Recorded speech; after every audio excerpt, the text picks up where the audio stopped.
Al-istighna, hakikatul istighna itu adalah al-istighna anis syai' labihi. Jadi pemenuhan kebutuhan yang sebenarnya adalah kita berusaha menghindari sebanyak mungkin kebutuhan yang sekunder, yang enggak penting.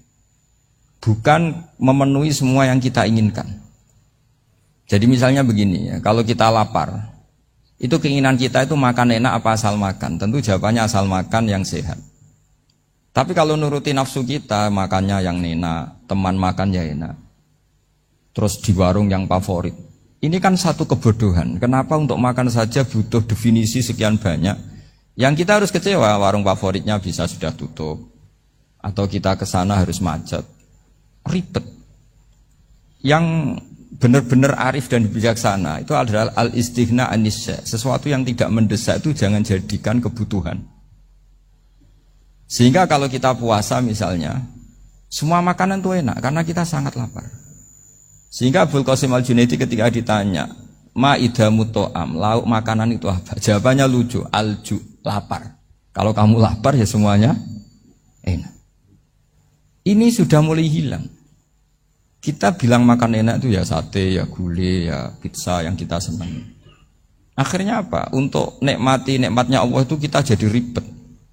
Apalagi yang orang-orang fasik harus ditemani perempuan yang tidak halal misalnya, atau harus ada ajudan, ribet. Nah pertanyaannya, orang yang ribet sama yang gak ribet itu pinter mana? Pinter yang gak ribet. Nah ini kearifan-kearifan yang mulai hilang. Lalu siapa yang bisa mewarisi itu? Ya ulama. Jadi ulama itu cara berpikir sebenarnya simple. Makanya mereka sering kalau tahajud itu, di antara makalah Sayyidina Ali paling terkenal dan yang menjadikan beliau punya derajat yang luar biasa itu adalah kafani izzan an takuna li robban wa kafani fakhran an akuna laka abdan.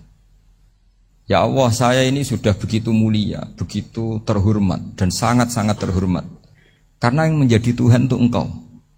Jadi rumus pertama itu karena menjadi Tuhan itu Engkau. Hanya Tuhan yang abadi, Tuhan yang pertama, artinya Tuhan yang al-awwal. Coba ya Allah, kalau saya ini punya Tuhan Fir'aun, punya Tuhan mati jadi tontonan lagi, itu kerennya di mana coba?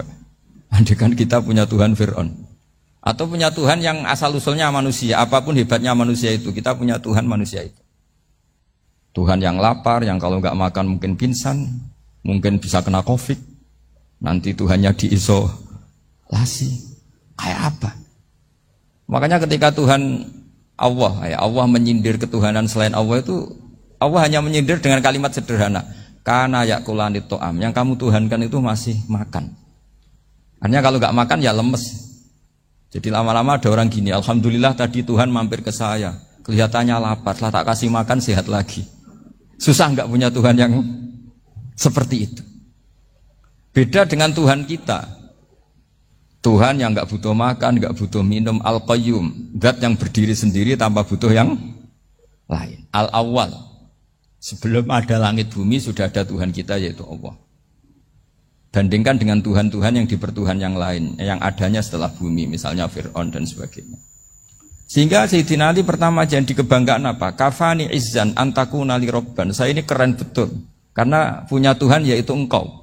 Tuhan yang lahul asma'ul husna, Tuhan yang semuanya punya kebaikan, punya keabadian, punya keagungan. Terus wa kafani fakhron an akuna laka abdan, dan saya bangga sekali karena saya menjadi hambamu. Kalau saya jadi hambanya Pak Rektor ribet kan? Sudah tak hormati ternyata nanti tidak rektor. Ya kan ribet kan? Terus pokoknya ribet. Jadi budaknya manusia itu ribet. Makanya ada seorang wali datang ke temannya yang jadi presiden atau jadi raja.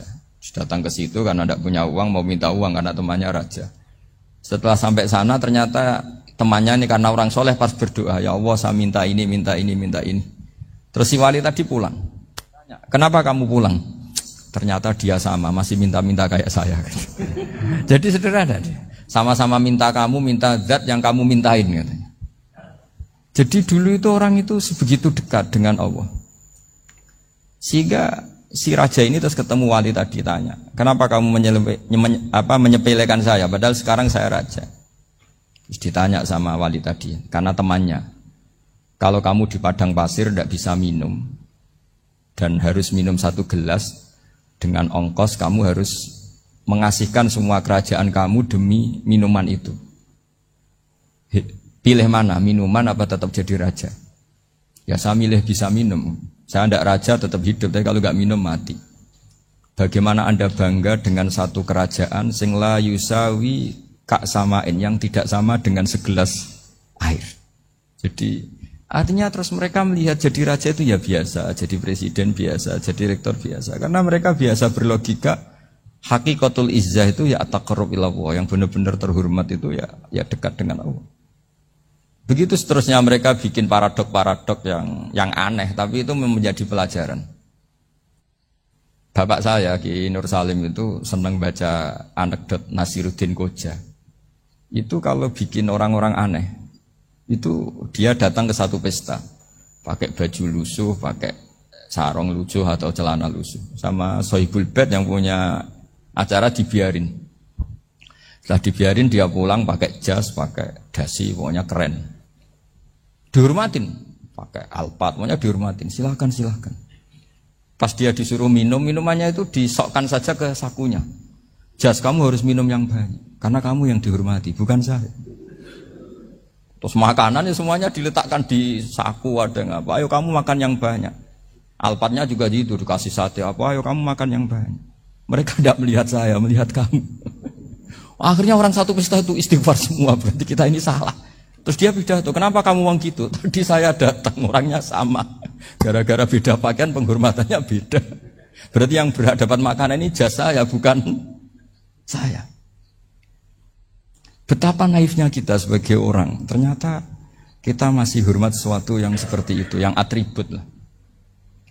Jadi orang-orang sufi itu orang yang bisa menertawakan dunia. Akhirnya ya, pertama dia dianggap orang gila, masa jas dikasih makan, dikasih minum. Tapi secara fikih dia benar, haram dia makan. Karena pas dia datang dibiarin, setelah pakai jas dikasih makan. Berarti hakikat yang dapat rezeki siapa? Jasnya apa orangnya? Jasnya apa orangnya? Jasnya. Jadi itu orang-orang sufi, kearifan orang-orang dulu itu bisa ngelola hal-hal yang keseharian menjadi luar biasa. Ada seorang wali melihat istrinya makan 1 piring, anaknya makan 1 piring. Ditanya, kalian kenyang? Wah, kenyang sekali. Melihat anaknya minum kopi 1 cingkir, senang. Kalian senang sekali. Wah, kalau senang dengan hal-hal yang murah bisa, ngapain harus senang dengan hal-hal yang mewah? Bodoh sekali saya. Sehingga terus mereka bisa qanaah. Qanaah itu ya hidup itu simpel, sederhana. Jadi tentu saya tidak akan ngomong yang muluk-muluk, selain itu tidak bidang saya juga apa ya. Kita ini butuh obat di kondisi Covid seperti ini. Butuh kesederhanaan, butuh apa ya. Istighna tadi, kita harus istighna billah an ghairillah. Jadi sudah cukup bahwa Allah ini segalanya.